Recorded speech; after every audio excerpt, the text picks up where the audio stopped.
You may have already heard that the NASA InSight mission will be touching down on Mars on the 26th of November. But why all the hype for this mission?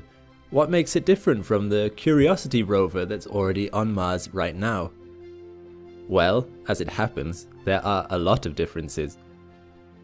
I'm Alex McColgan and you're watching Astrum, and together we will go through what makes the InSight mission so special. If you are pretty up to date with NASA missions, you may recognize the design of InSight from somewhere. That is because this lander is based off the Phoenix lander design, the NASA mission that landed near the North Pole of Mars in 2008. It's about 1 meter high and 6 meters long. The reason NASA reused the design was to keep R&D costs down, as well as hopefully meaning it has a better chance of successfully landing, seeing as NASA have done it once before. You see, Mars doesn't have the best success rate for space agencies. Roughly half the missions destined to go to Mars either didn't leave the ground or failed once they arrived. So by reusing a design that worked, scientists are hoping for a successful landing on Monday. So how do they expect this spacecraft to land? Firstly, it will enter the atmosphere 125 kilometers up at almost 20,000 kilometers per hour. This entry will obviously generate a lot of heat, roughly 15,000 degrees Celsius, which the heat shield will absorb. Once the lander has slowed down enough, the heat shield will pop off and a supersonic parachute will deploy, further slowing InSight down. Yes, Mars does have an atmosphere, although it is very thin compared to Earth standards. With the speed InSight is traveling though, this parachute still makes a big difference. Although it wouldn't be enough by itself to stop the lander smashing into the planet.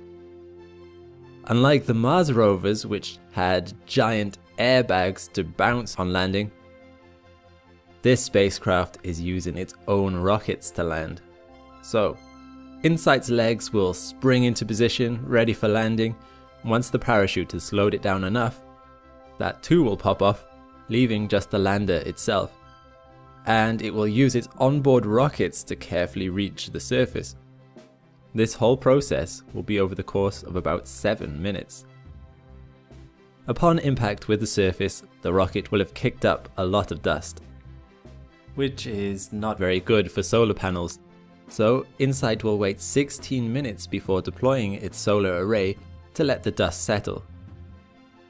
This is what it looks like sped up in the testing environment before it launched. On Mars, these panels will generate around 300 to 600 watts under normal conditions. However, of course, dust in atmosphere does affect power generation, like clouds would on Earth, so it can be different every day. Looking around at where they think InSight will land, you'll notice it's really flat. This is on purpose. A flat landing area means a better chance of landing correctly. While this is all going on, 2 CubeSats have been following InSight to Mars, called Marco A and B. Their mission is to relay real-time information back to Earth about whether the landing was successful or not, and if the solar cells have successfully deployed. The Marco mission is a technology demonstration mission, so it doesn't have scientific instruments, but rather it carries different technologies. These satellites are really small, only the size of a briefcase. They are the first time CubeSats have been sent into deep space, and no one was sure how well they would do, but so far they have been totally operational.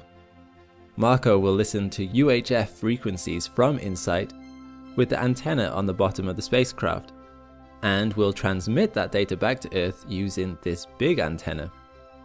The big antenna operates like a satellite dish on Earth, except they designed it to be flat so it can be space efficient.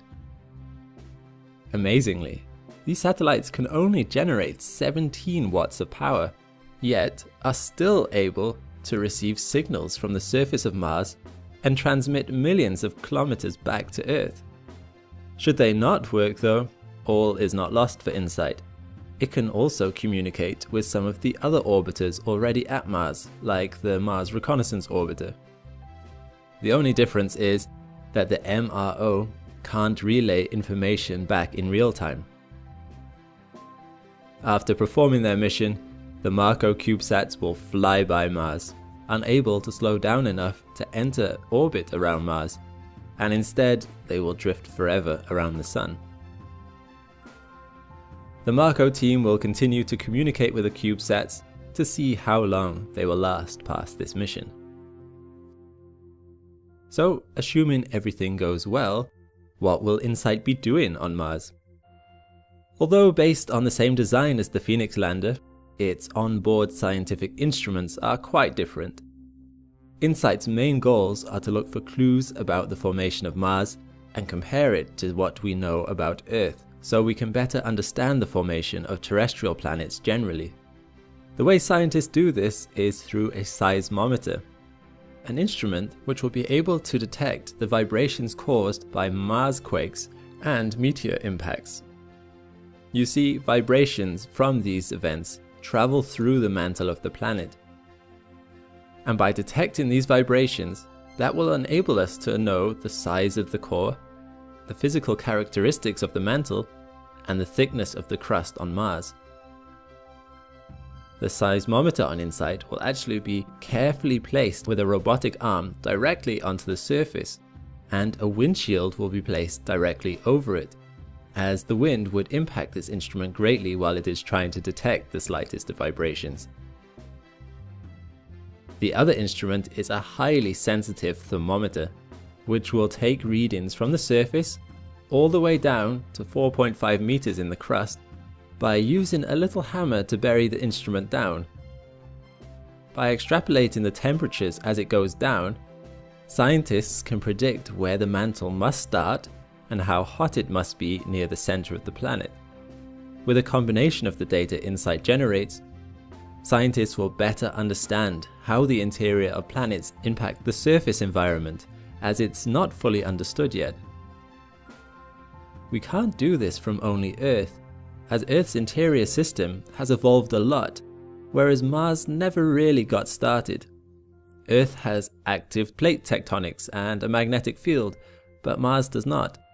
By taking measurements of the interior of Mars, it is almost like looking back in time a few billion years on Earth before Earth got kick-started. So fingers crossed everything goes well on Monday.